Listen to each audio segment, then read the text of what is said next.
I'm going to take a step back, actually. So a lot of cool stuff just with AI in general these days, and really, it's blown up over the course of a couple of years now to where, like Jason mentioned, his mom knows about some of these things, kind of like my mom knew about what CrowdStrike was after that hit. It's everywhere, right? So the exponential growth, the falling behind. If a company isn't using it, I mean, you see it just anywhere and everywhere with AI. Zoom has it, Copilot.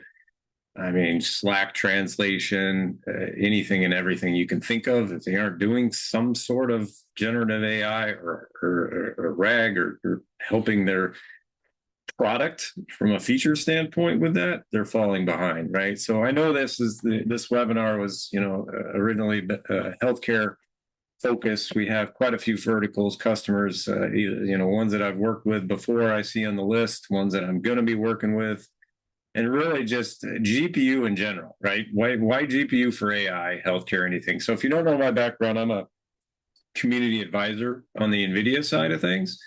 I co-lead the EUC practice with my boy Shane Kleiner down in the Southeast, and it comes up a lot in EUC from a visual aspect side of things, right? For GPUs, AI now is more to the compute side of the house for GPUs, but they're everywhere. Nvidia is everywhere, and why is that really the case, right? So I wanted to take a step back because, like Jason said, it's really about the business. The business need for it is the first thing you got to figure out.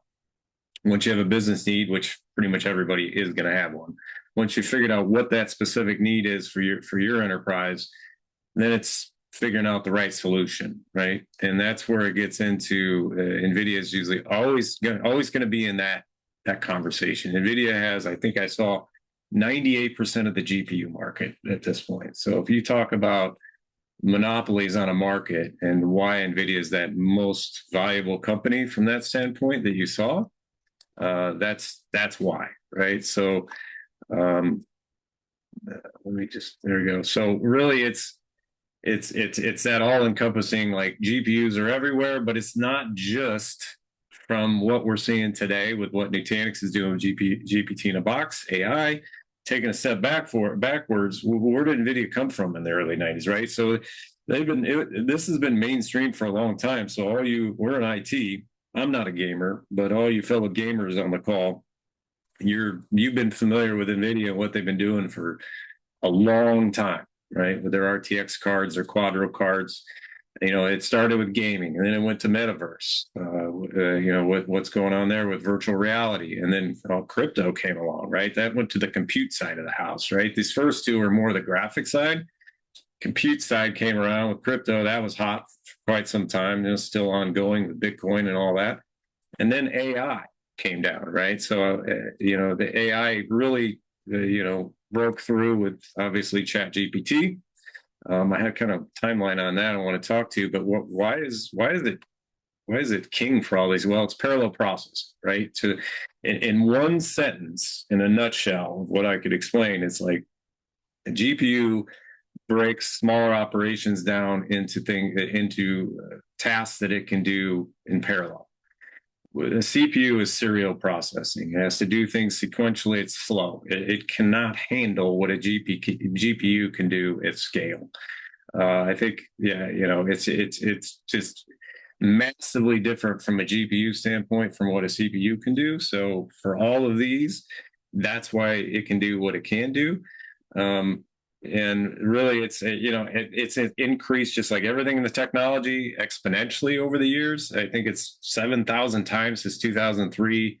From the GPU performance aspect for what NVIDIA has been putting out, and then that price performance is like 5,600 times greater. I think I saw, but it's because of all this put together, and then the tensor cores, right? So their GPUs have purpose-built tensor cores for the purpose of what they're doing, right? So unlike a CPU, which might have 48 cores, or some have higher dual core, like these have hundreds, if not thousands, of these specialized cores for that parallel processing, right? Again, it's visualization and compute.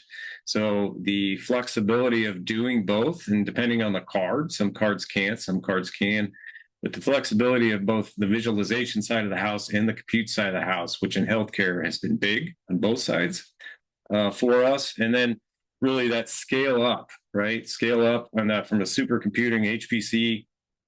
This can go to those just incredible heights of expanding, right? I think I saw that GPT-4 is like 1 trillion parameters or something insane for that model, or for what it's doing. So just to be able to do that and scale up to that, GPUs are the only way to get there, right? And so in healthcare specifically, for us, it's the EUC side where you got a virtual desktop or the app, or even Epic backed, for example, by, as an EMR, EHR can take advantage of hardware acceleration more on the, from just accelerating from that standpoint. The assistance, the drug research and discovery, customer record tracking, predictive diagnosis, on and on. So I put on the left side here just kind of what, from, I think this was back in 2019, was this? So it was interesting to me. It might have been even earlier. Can't imagine what this would be now, but there's no doubt that AI in healthcare is going to be assisting, our best doctors, nurses. I can tell you right now, my wife's a nurse. So she's an ER nurse. Anybody that knows me knows this story. She's an ER nurse for 10 years. Now works with the veterans over at the VA hospital. They've been starting to use, diagnosis from an AI standpoint. It's been something she's been doing here for a little while, right? So it's everywhere in that industry. My wife's been using it. She, of course, didn't care what was behind that or what helps her, with that. But, it's been helping her save lives now for, over 10 years. Just recently did it really just break in. And what I mean by that is, as you can see here, the evolution, right? The one I got a pointer to here is really in 2022, ChatGPT came along. That's where all of everybody, this became mainstream. There was a long runway up to this that not a lot of people know. Like AlexNet was a neural net back in 2012. That's when we, as Choice Solutions, started really seeing the light with the. I started working with Nvidia back in the Kepler card days for the visual. That was before they had software. It was just you bought a GPU and that was it. There was no software licensing. That was their Kepler cards back in 2012. That's when we were doing a lot of work there and started our work on the EUC side. But, it basically has been coming about for quite some time. Nvidia has, if you've heard of CUDA, that's their proprietary, just them pioneering this whole GPU and general application aspects of being able to harness the power of GPU is basically what CUDA did in the 2006, 2007 era. It's just they've been doing this for a long time. That really ignited the era of modern AI today, which is what Jason just got done talking about, generative AI and where we are here. It's pretty incredible. And GPT-4, like I said, has like 1 trillion plus parameters. This is just going to keep accelerating. And I did want to ask if anybody happens to know a quick trivia question, because Jason, a lot of people just skip over. What does GPT mean? It's a trivia question that not a lot of people might know. Off the top of your head, you're like hitting Perplexity up or Chat GPT right now. But in general, there you go. It's a generative pre-trained transformer. So trivia question. Next time at trivia night, you got the answer.